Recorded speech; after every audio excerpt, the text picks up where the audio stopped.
nation's hunger for violence extravaganza! Tonight, we're gonna watch the Vault Hunter take on the Ravenous Wattle Gobbler!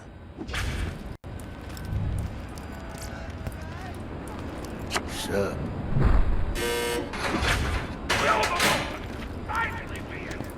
The unbeatable, the delicious, the Ravenous Wattle Gobbler! Let's find out!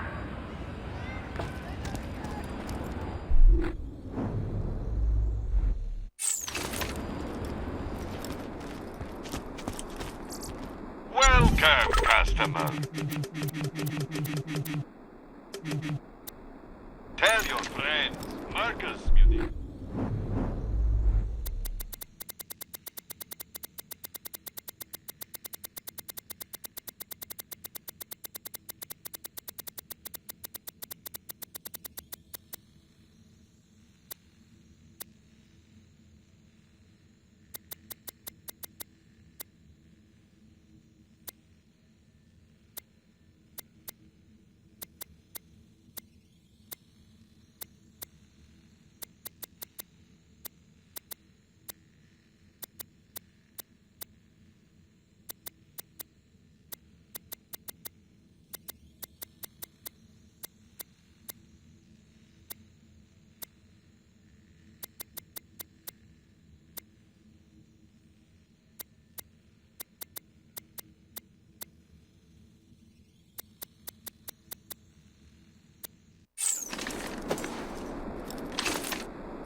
But first, I'm interviewing the only tour contestant to survive a showdown with the Gobbler! Question time! How are you doing? What's your favorite color? Did you ever see that one movie about the dog who played basketball? Where did you have your first kiss? Did you ever see the sequel to the dog basketball movie where the dog went to space? And if so, which of the two do you prefer? Awesome! Another question. How do you feel about my facial hair? Thank you! How do you feel about the Vault Hunter's chances against the Ravenous Wattle Gobbler? Will they win? Will they die? Your thoughts! You don't sound confident! Further questions! Who is the most attractive person on Pandora?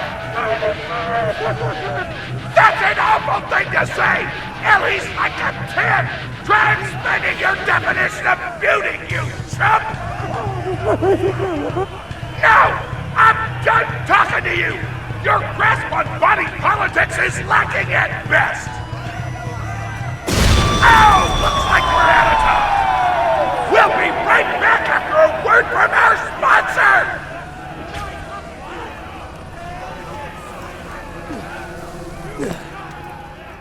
Hey! Get over here so I can whisper some things to you in secret!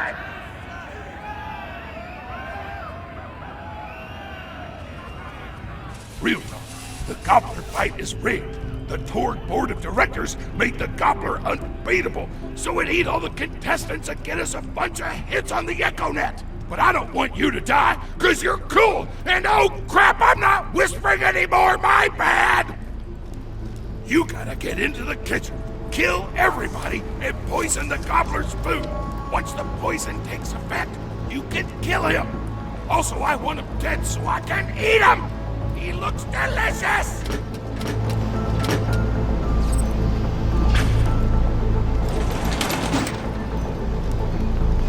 And we're back! The Vault Hunter's in the kitchen, but today there's a new item on the menu! Murder! Vault Hunter, kill the chefs!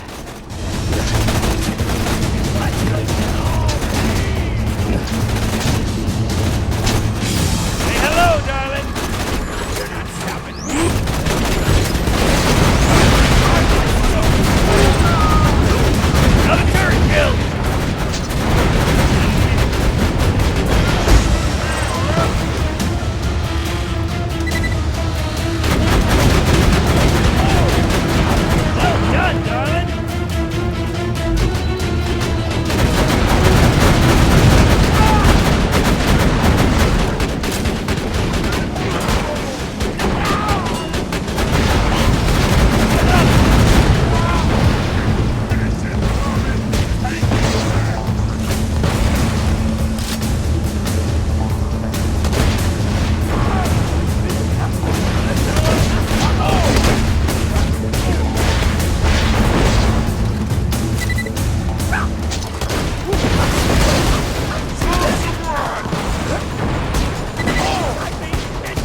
fellas meet the missus?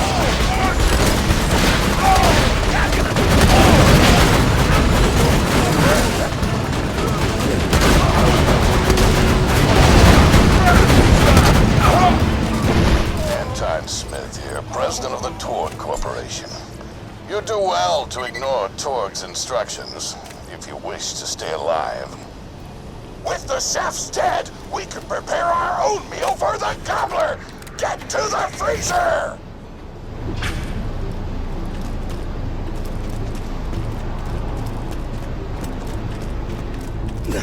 Damn, that door's locked! Let me activate my remote lockpicking program!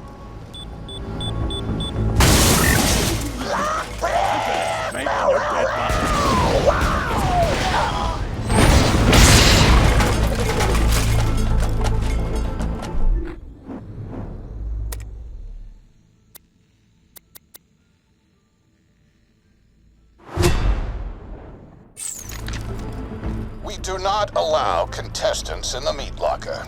Leave at once. We gotta choose some meat for the Gobbler's meal. Tug on the tastiest looking scat corpses. This is totally gonna get me fired, and I don't care!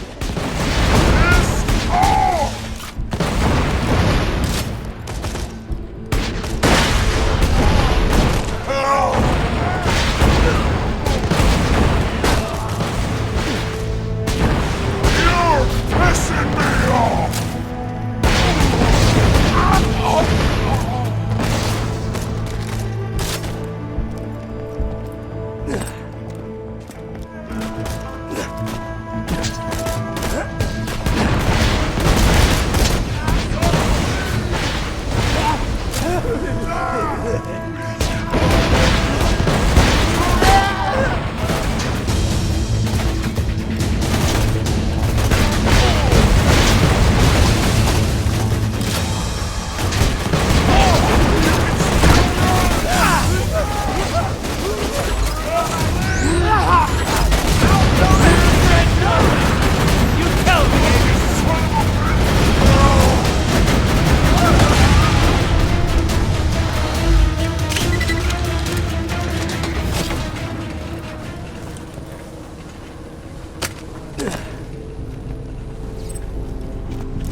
I don't know what you're planning, but I don't like it.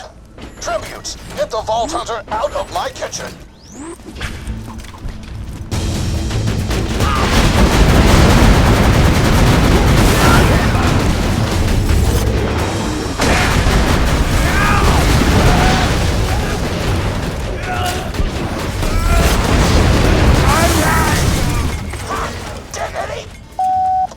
Those dudes didn't stand a chance! You almost feel bad for them, but then you start laughing because you were technically acting in self-defense, so screw them! Violence doesn't solve anything except for all the things it does!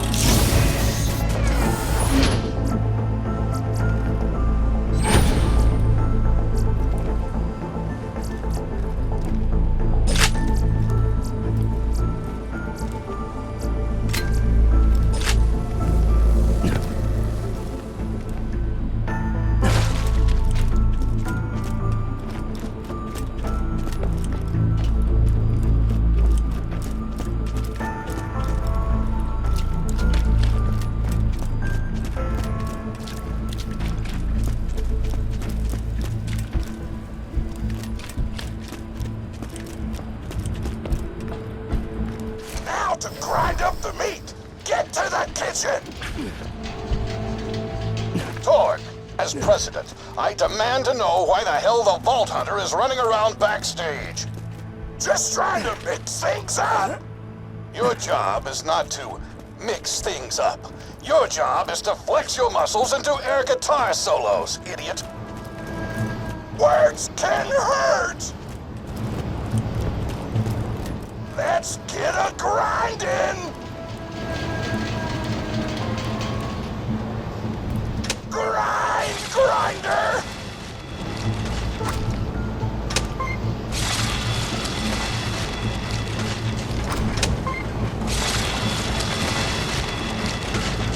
Delicious!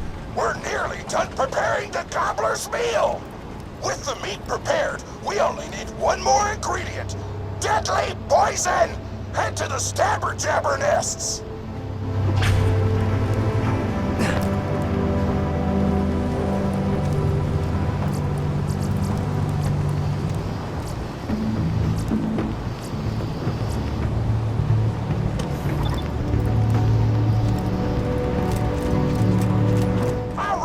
Explosives, so I'm actually going to open this door remotely without blowing it up! Psych! High quality, low prices, and no questions asked.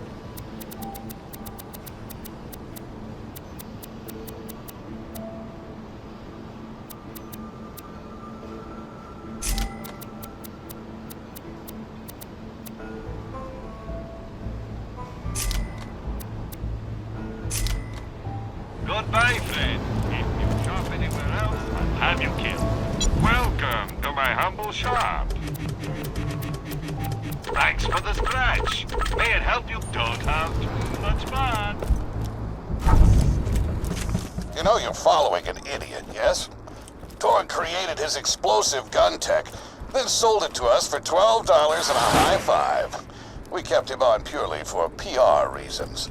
But you've both outlived your usefulness. Tribute, kill!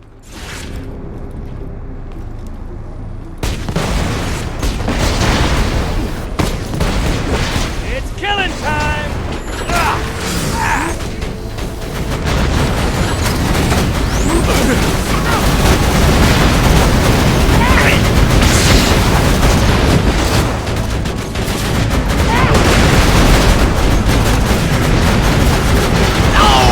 I didn't sign up for this, damn it!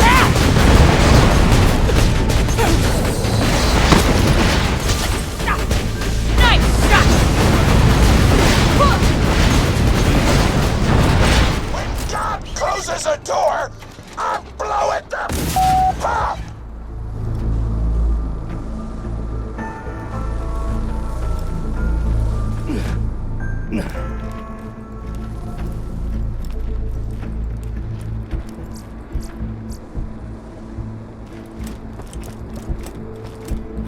Hey, make sure to get a slag whipping on the way. Smack the jabber nest to wake 'em up. All right, now slag the jabber.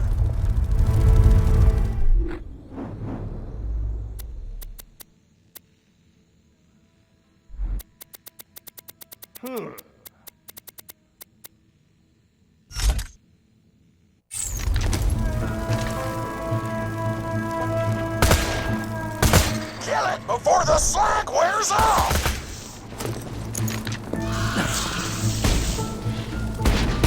Tossing the little lady.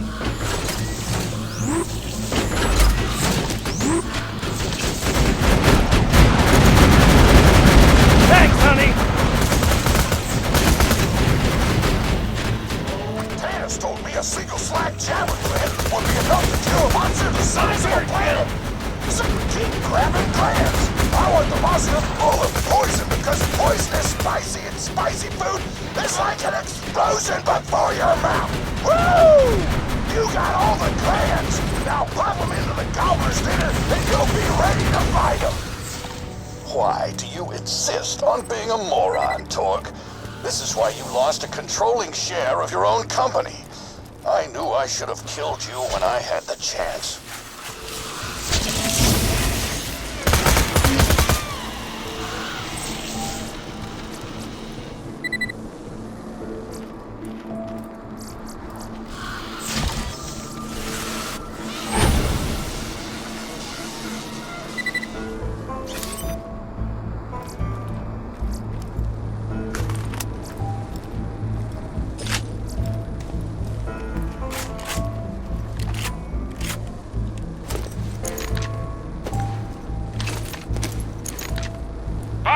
on already!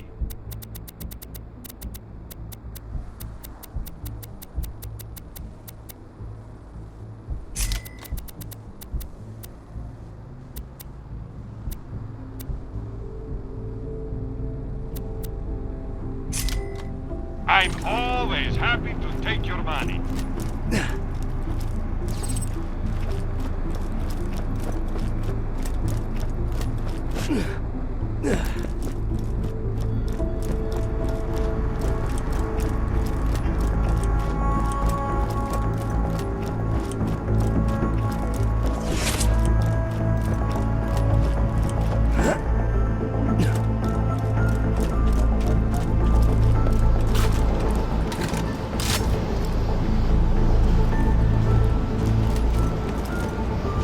Now add the poison glands to the marination vat.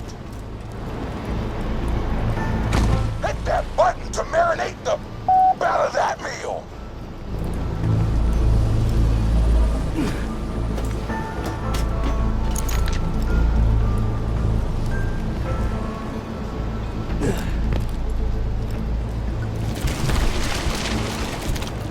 The meal's almost ready. Let's get cooking. Start the conveyor of cookery.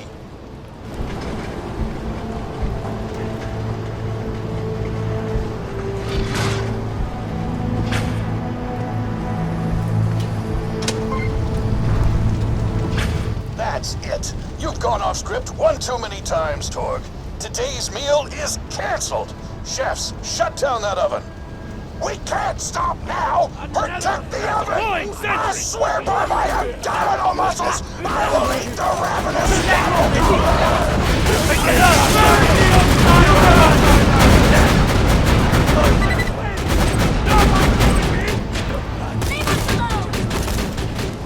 Don't let the chefs near the oven, or they'll switch it off! That's my girl!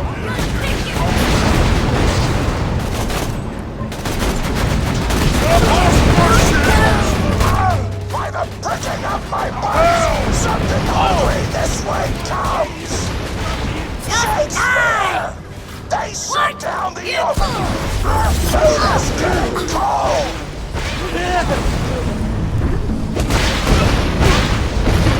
Cakes Don't we let were the chefs going near to the make! oven, or they'll switch it off!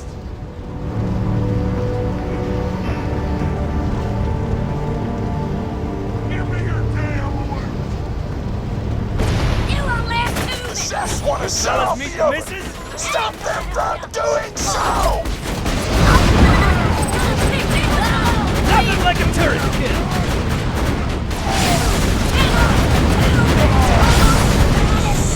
Don't let those food stomps destroy our culinary masterpiece!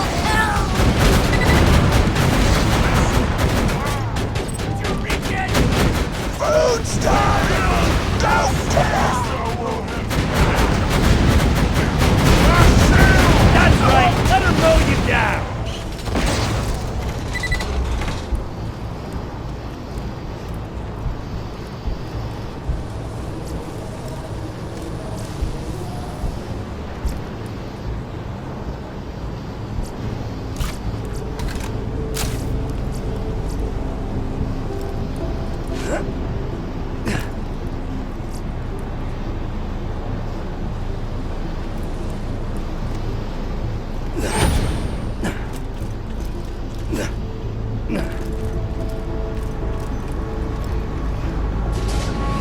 My taste buds are aflame with the power of 1,000 nuclear bombs! My mouth is watering so much you could drown a small village in my cheeks!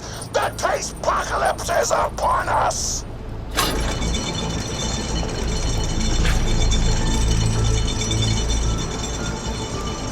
If you kill that gobbler, Torg, it'll be your last meal. The board of directors and I can guarantee that. When you think murder, think Marcus Munitions. Remember, we're always open.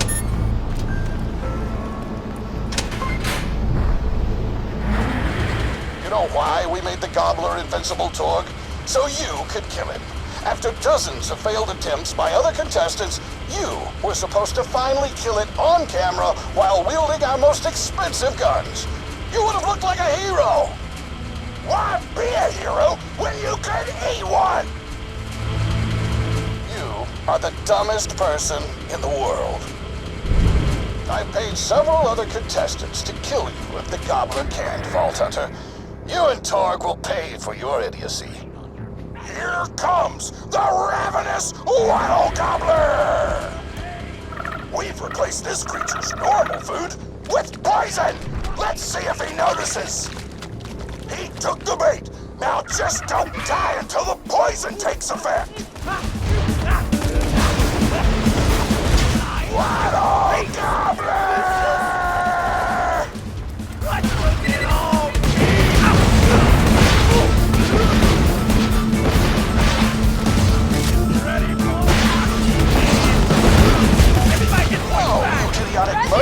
Don't shoot the Gobbler, shoot the Vault Hunter!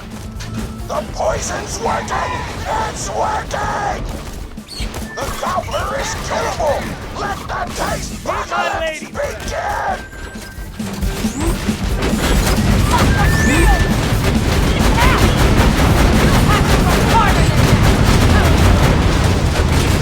This is your last chance, Torg. Call this off, or you're out of the company!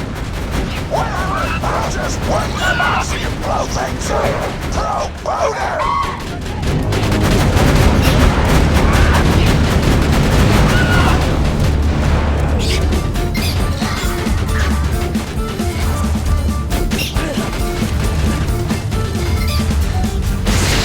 I never stop till they fuck. Bring me a bucket and I'll show you a bucket. Throw me here and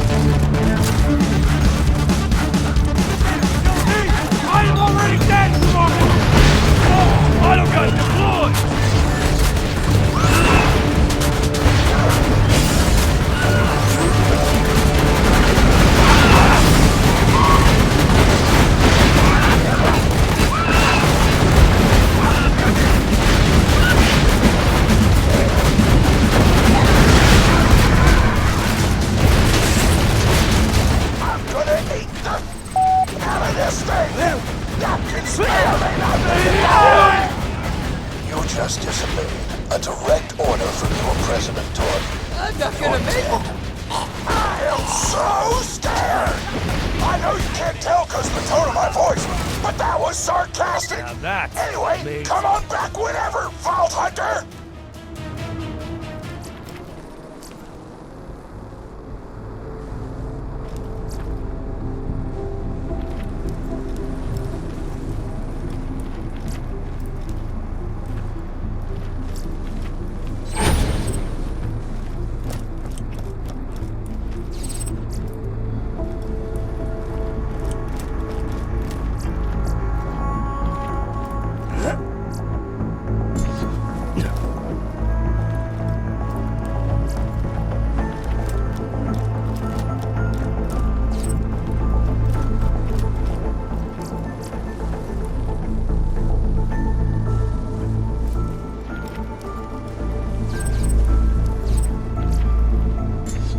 Well, hello there, Loot.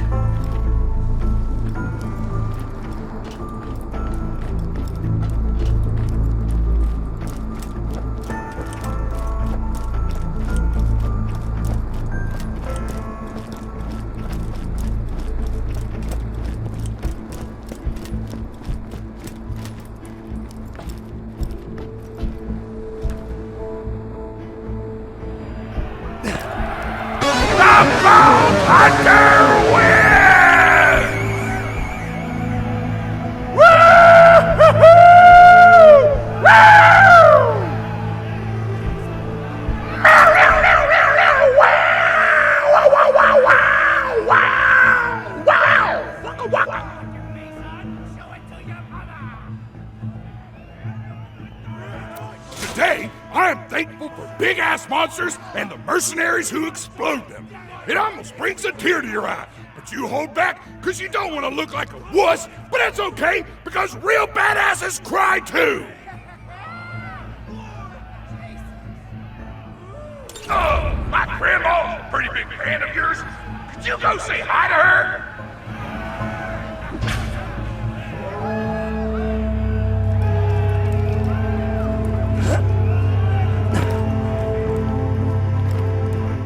Oh man, it's the Vault Hunter! You are awesome! Didn't you fight Terramorphous? I fought a big creature like that once. He was a big whale squid with 100 tentacles.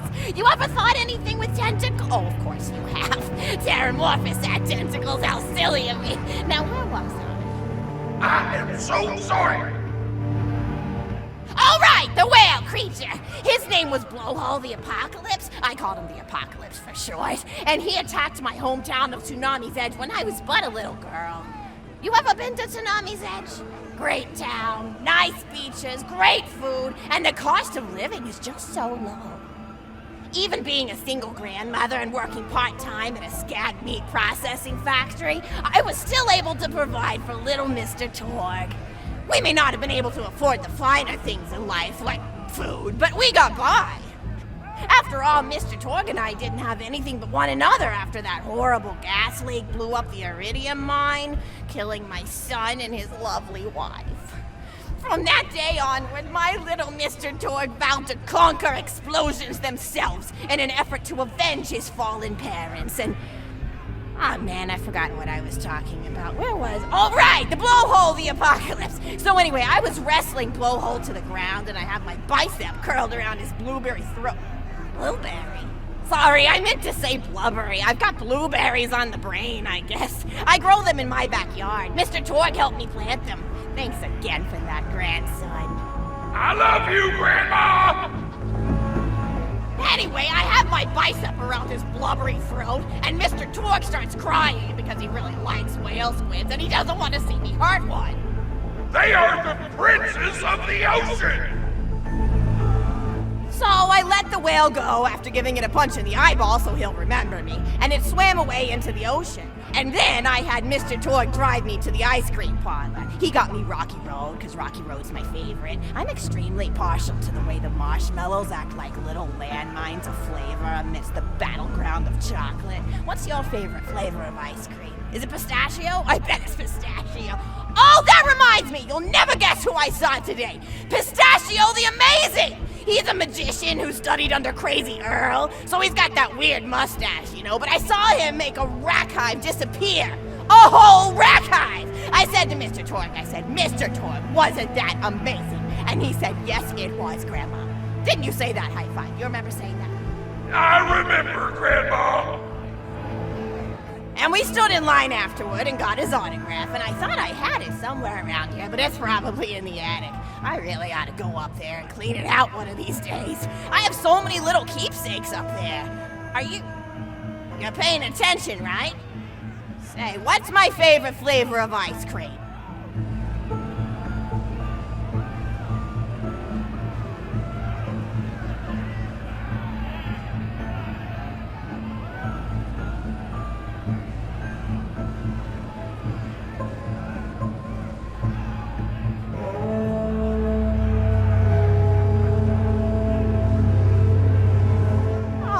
Your favorite flavor of ice cream. I'm sorry, Grandma! I'm sorry! They don't remember your favorite flavor of ice cream! I'm finished telling stories. I'm sorry I wasted your time!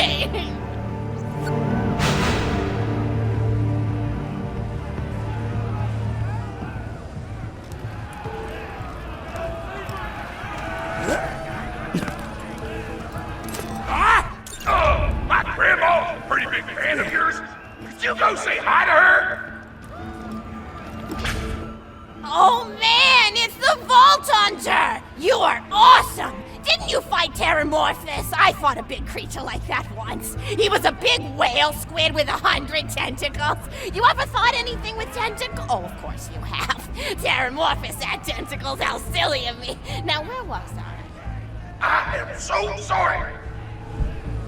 All right, the whale creature. His name was Blowhole the Apocalypse. I called him the Apocalypse for short. And he attacked my hometown of Tsunami's Edge when I was but a little girl.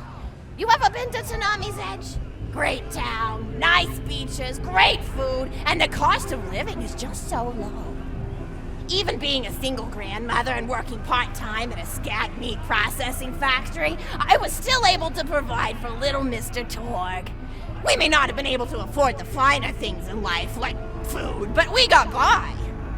After all, Mr. Torg and I didn't have anything but one another after that horrible gas leak blew up the iridium mine, killing my son and his lovely wife.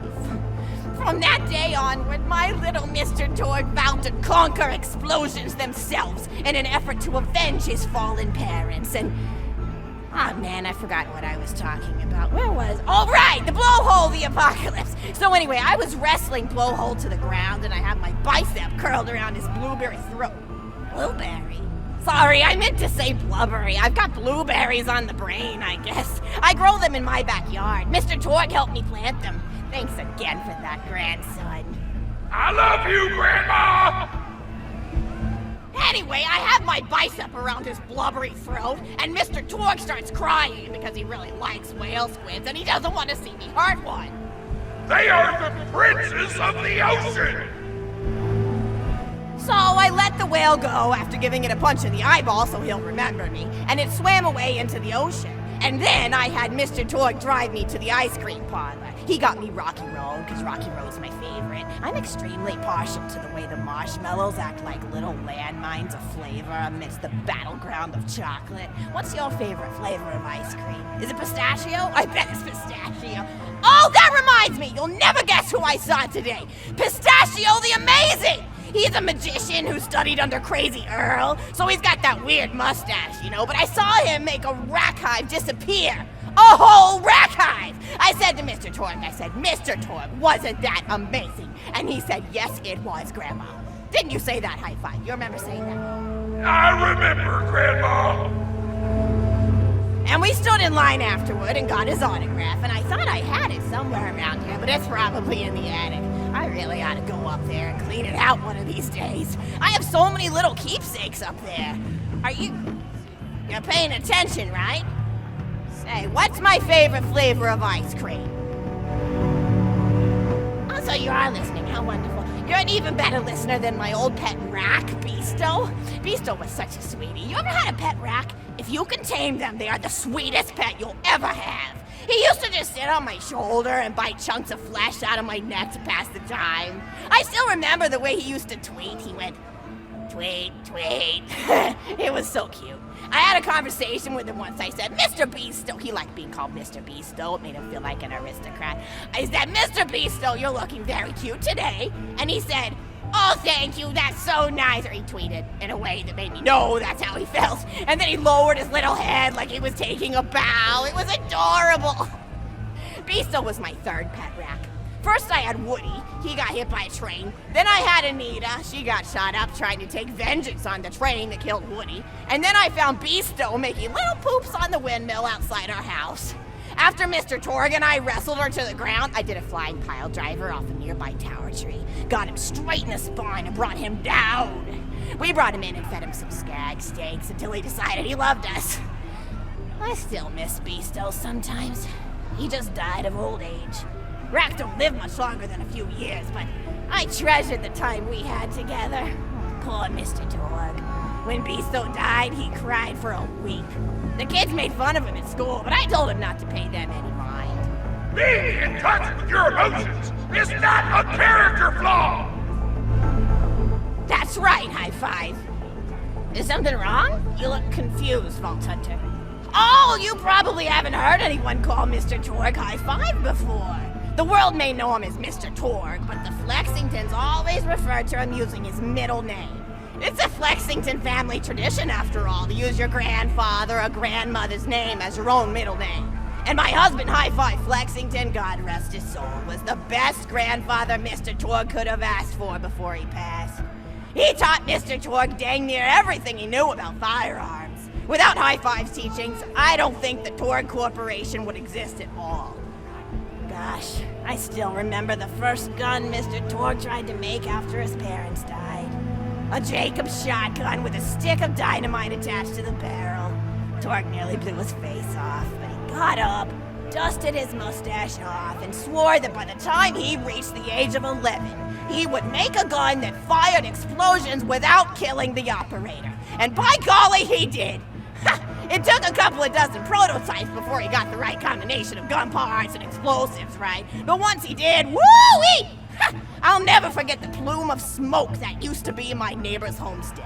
They were jerks though, so it's okay.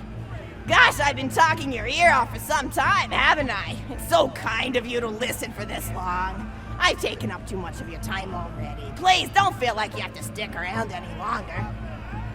As a matter of fact, take this for giving this old woman some company. Woo!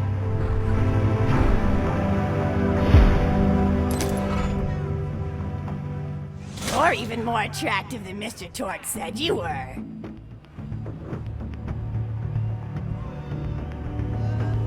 I've got another story for you, but I'd like to tell it to all of your friends at once. An old lady like me has to save her voice, you know. Oh, you still want to talk with me? How incredibly sweet of you. Say, you'll never guess who I saw today.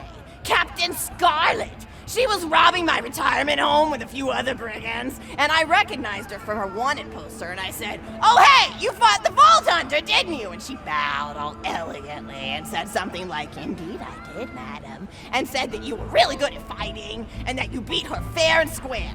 She didn't seem to harbor much of a grudge about it. Nice girl. You should think about meeting up with her again if you're not shacked up with anybody, you know? I mean, of course, you probably are. Gorgeous hunk of a Vault Hunter like you. I bet you're beating away suitors left and right. Look, you're blushing. Oh, I could just eat you up. Mr. Torg was so scared of trying to get a date for such a long time. He used to go to parties in high school and just stand in the back without talking to anybody. I am an introvert! I tried to tell him, I said, don't worry about chasing love. If you chase your dreams, then love will follow. See, that's the thing people don't get. You watch Echo films and they're just awful. They teach you that the only way to be with someone is just to pursue them over and over until they decide they like you. In reality, you know when you like someone almost immediately. You can't really convince somebody to fall in love with you. You just look like a stalker. But if you do things that you're interested in, like making guns that explode or killing mercenaries, then people will see that confidence and skill you have and they'll be attracted to it. There's always a fine line between that kind of confidence and narcissism, you know? There's nothing worse than somebody who wants to be famous. I remember when Mr. Torg first sold his weapons tech to that board of directors, he was pretty egocentric for a while. Taking pictures of himself and posting them to the EchoNet all the time. Trying to hobnob with every celebrity that used his weapons. He came back home one day with a supermodel under each arm and I said, "Mr. Torg, what are you doing? You've lost sight of who you are. It's been weeks since you actually created a new gun," I said. And it was true. He'd been more obsessed with being well known for doing something great than with actually doing something great. It was a dark point in my life. Thankfully, High Five listened to me and got to work on what would eventually become the Kerblaster. You a fan of the Kerblaster? That was always my favorite. That and the Flacker, which I know a lot of people hate. But there's more to combat than just brute efficiency in this old lady's eyes. Style counts for something. And there's nothing quite like filling the air with tiny little explosions. It's like a fireworks show, except the deaths aren't as sad and unexpected. Actually, that reminds me, now that you're here, I wanted to throw some ideas at you for feedback.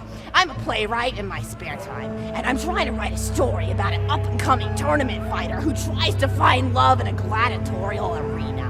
And I figure you've got a lot of experience, so your feedback will really be valuable. So the play is called Broken Hearts and Broken Necks. Scene 1. Fade in on an arena just after a battle. Body parts litter the stage. A lone warrior stands in the middle of the stage, a spotlight illuminating her blood-stained armor. She stands, holding her sword triumphantly aloft. Valkyrie. Is there no warrior who can challenge me? Must I be destined to spend my life as the strongest, the bravest, the most invincible warrior this galaxy has seen? For I am Valkyrie, scourge of the gladiatorial games! Exeunt Valkyrie, as she shakes her head in despair. From stage left enter Noda, a janitor with a heavy heart and an even heavier conscience. He begins sweeping the body parts into a bin, which is colored green, and remember that because that's a symbolic color that will come back, until melancholy overtakes him. He drops his push broom to the floor and falls to his knees before delivering a heart-wrenching soliloquy. Note, the blood cannot wash away, not before and not now, even as I attempt to escape the past which haunts me still. Must I live forever as a fraud, sweeping up the trash of others to hide my shame and avoid my pursuers? Must I forever remain on the periphery of joyful combat, ever watchful but never participating? Then, with a clatter of armor, Valkyrie re-enters the stage right. Valkyrie. Good morrow, lowly janitor. I heard a noise and thought it worth investigating. Oh, great Valkyrie, 'twas nothing but the wails of those souls you released from their bodies tonight. Souls that wail in agony as they fly upward to Valhalla. Valkyrie. Fools! What have they to wail about? Their agonies are over, ended at the point of my sword. Mine, however, have only yet begun. For it is lonely at the top, and an unchallenged life is a boring one. Noda aside. If only I were able to tell her my true identity, I would give her a fight she would not soon forget. Back to Valkyrie. Yes, ma'am, boredom is the true tragedy. May you one day find challenge in combat. Stupid. Noda picks up a giant two-armed bastard sword with almost no effort. Valkyrie aside. What is this? Excellent. Stage left. Valkyrie. What strength this janitor possessed? Who is he to pick up a bastard sword with but 2 fingers? What hidden power does he hold? What secrets does he keep? I will endeavor to uncover his past in the hopes that our swords may cross in battle! Exeunt Valkyrie. End of scene. Scene 2. The interior of the governor's house. The table is set with myriad teas and biscuits and... Oh, I'm so sorry. I didn't even ask you for the feedback on the first scene. Did you like it? Some nice period. Oh, wonderful. I'll continue then. Scene 2. The governess enters from stage left. Governess. I refuse to respond to these absurd accusations. Her husband looks at her quizzically. Governor. And what accusations may those be? Governess. Actually, you know what? I don't think I'm ready to get feedback on the play yet. But what about you? What are you up to? Tell Grandma Flexington all about it. I bet you've had some amazing adventures. Mr. Torg told me about the time you all played bunkers and badasses together. He said it was one of the most fun and welcoming experiences of his life. Grandpa! You're embarrassing me! Sorry, sweetie, but really, you and the Vault Hunters are his first real pals. It wasn't easy for Mr. Torg to make friends at school when he had facial hair at age 8, pecs at 8.5, and dead parents by age 9. People found him intimidating, but I told him that he should be thankful for the fact that he looks different. Anyone who wouldn't be friends with you based on appearance wouldn't be a very good friend anyway. But he really does like hanging out with all of you. Most people these days want Torg to pose for pictures or blow something up by flexing at it. It's not often he gets to sit down and play games with people. Oh, speaking of games, did you play Going Back to the House yet? It's a new echo simulation about exploring a log cabin you lived in when you were a kid. There's no violence or anything. You just walk around looking at cereal boxes and remembering people you made out with. I really like where echo sims have gone in the past few years, don't you? There seem to be a lot more of them with interesting things to do beyond shooting people, and the writing has gotten so tight and concise. For instance, did you ever play The Samurai's Marker? The whole game's story was delivered through haiku. Did Zero write it or something? No, I'm just joshing. I know you're too busy for that. But oh yeah, I was playing At the End of the Pointed Gun last night on my Echo Sim player, and wow, is that funny. It's about a guy who punches people and smacks himself in the face with doors. Easily one of the best punch-related comedy sims ever.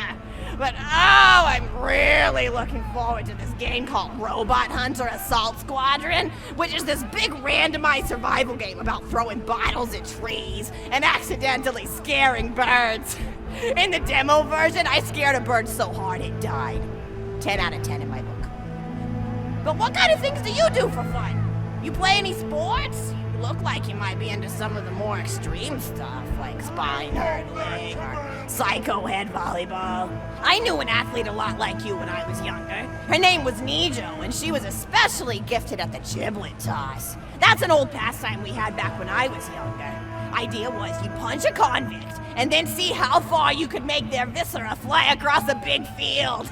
You got points based on distance and the size of the viscera. She won the final round of the giblet toss championship by getting a left eyeball to cross the 300-meter mark. They said she was juicing with iridium, but I think they were just angry that she dethroned the reigning champ, misogynistic Jeff. You really liked him for some reason. Hey, what's your favorite food? Mine's burgers, personally. People look at you like you're a pleb or something when you say you like burgers, but just think of all the things you can do with them. You can change out the patty, play around with the toppings, change what sides you have. You ever have a burger with veggie chips? Gosh, I all but forgot about fries for about a year after I discovered the veggie chip combo. And I'm not a vegetarian or anything, but those veggie patties they make on the more upper class worlds are crazy good. Better than real meat if you cook it right. Mr. Torg tried to be vegetarian once after he saw a fluff bear get run over by a truck. How long do you last again? 12 seconds! Barely even finished the word vegetarian before he lunged at a skag chew I was holding in my left hand. Nearly lost a finger. Granted, he's always been partial to skag chews or skag bacon. Don't know why, since I always felt like skags tasted like old tires and vomit, but to each his own. Taste is a funny thing. People say your taste buds get more refined as time goes on, but they actually get worse and worse. So when Mr. Torg used to refuse vegetables as a kid, it's because he was actually tasting how awful they were. When we old folks eat vegetables, we're only okay with it because we can't taste all the gross vitamins and stuff. Granted, vitamins are what have kept me going for as long as I've been going. You get enough B12 in your system and you can headbutt a freight train without so much as a bruise. That reminds me, I need to get my pills ready for the rest of the week. I have one of those little metal containers split into different sections for each day. It's really helpful. And the sides are sharp enough that I can use it to ward off burglars if I need to. What else do I have to do this week? Probably head to the bazaar, pick up some frozen spider and flanks. Gotta bring my coat though, because it gets kind of chilly in the freezer section. What else do I need? Oh, I need Schwartzman's candy drops. Gosh, those are delicious. They're so smooth and sweet. Just thinking about them, I could go for one right now, couldn't you? Do you think you could go find me one?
Welcome to my humble shop.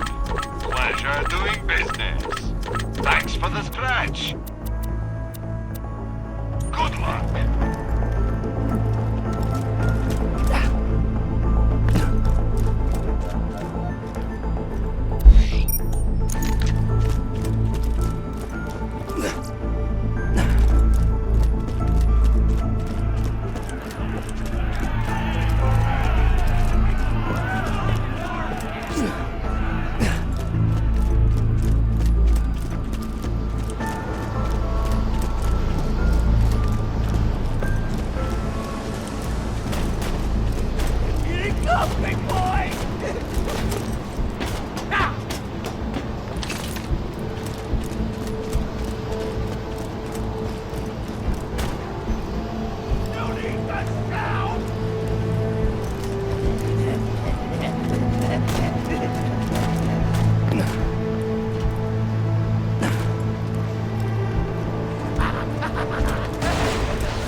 Now you be careful, honey.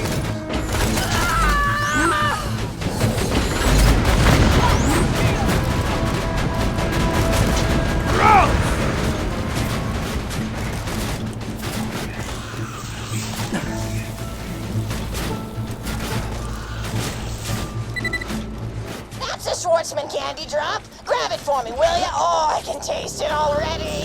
Incoming badass! Another pickup!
pleasure doing business.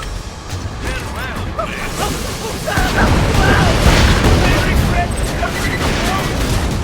Score one for the Turk.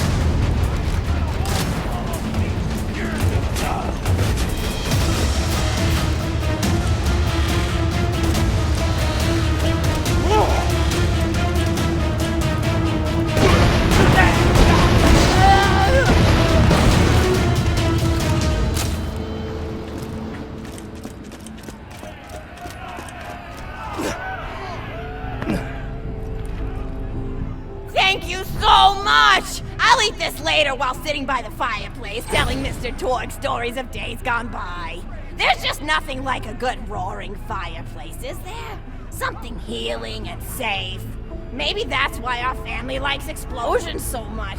They're basically just big fireplaces. Every explosion feels just like coming home. Oh, maybe that'd be a good slogan for the Torg Corporation. Don't you think, High Five?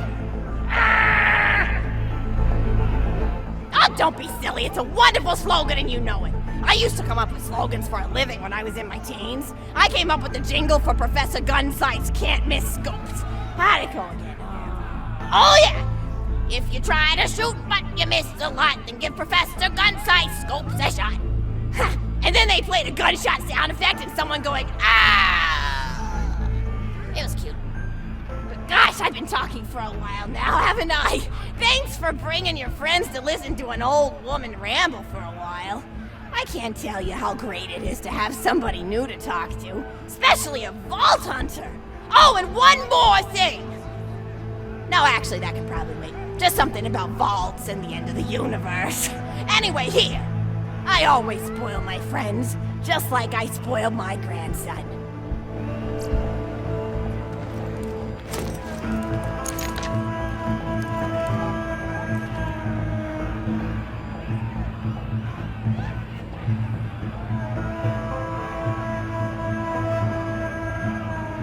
Enjoy it!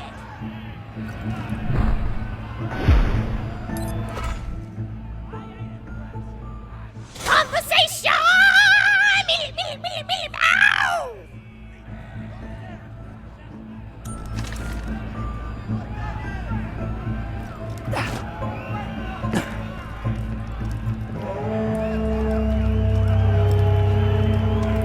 Remember that time we all played bunkers and badasses together?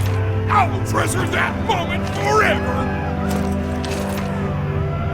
Friends are like family who don't suck! Remember that time we all played bunkers and badasses together? I will treasure that moment forever!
Duplicitousness? Who the hell talks like that?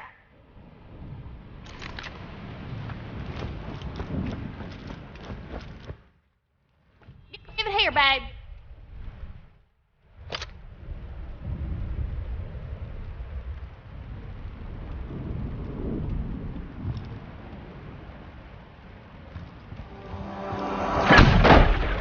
Feminism, baby. Woo woo!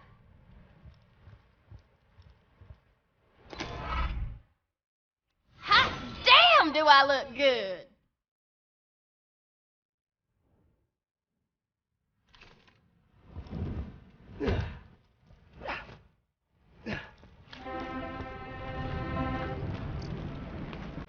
Can I interest you in some magic bullets?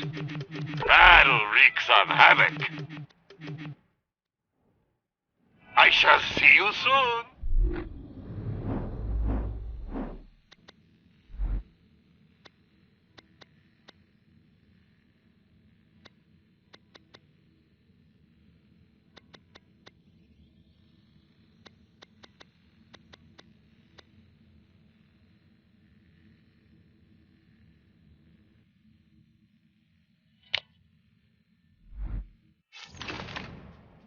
My bullets aren't magic, but they are cheap.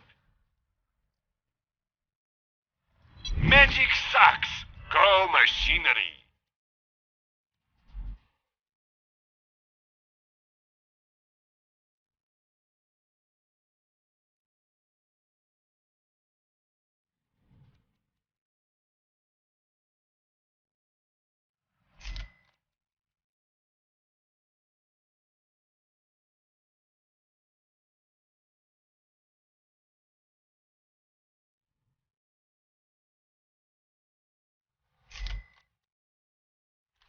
See ya.